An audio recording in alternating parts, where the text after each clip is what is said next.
Hey y'all, this is Bobcat. I'm out here just going for a walk right before the rainstorm. It hasn't started raining yet, but it could any minute, so thought before it started I'd make a quick video. This is going to be on survival fires, so let's get to it.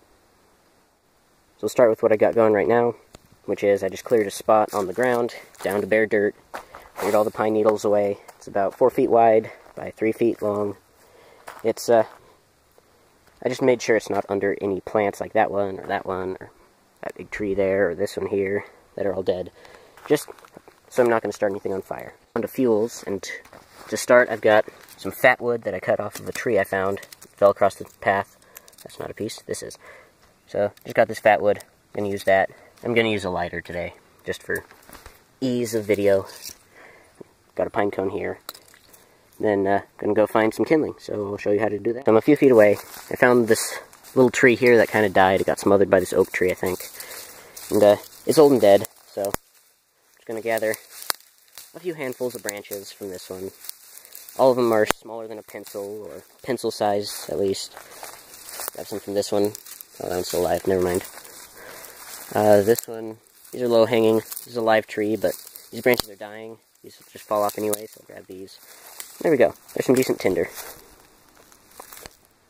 For bigger fuel, I'm going to use this dead manzanita bush. You may not have these where you live, but around here they look like that. They've got little berries on them. They're not very tasty, but you can eat them if you do it right. Bears really like these, actually, so kind of have to watch out for bears. Anyway, I'm going to cut some of these off because they burn really hot. These are almost useful for foraging, actually. So I can't really find a good place to put my camera, so I'm just going to do it here. I'm going to take my stuff and I'm going to process it down, sort it. So there's a big piece, there's a bigger piece. This one's kind of big. Got all this. I'm just going to break this down, break it down some more. So I've got just a decent pile of stuff here, and I'm going to put this down. I'll show you what I'm doing with that in a minute. I'm going to use these. These are really tiny. You can see they're pretty small sticks. I'm going to use these to actually kind of catch on top of the Fatwood. This bigger stuff I'm just going to pull the moss off of. This moss isn't really that flammable, so it's not super useful. But, I'm just going to keep doing that, and I'll show you what I end up with. So I got everything set up here. There's my big stuff. There's my next up. There's a pine cone if I need it.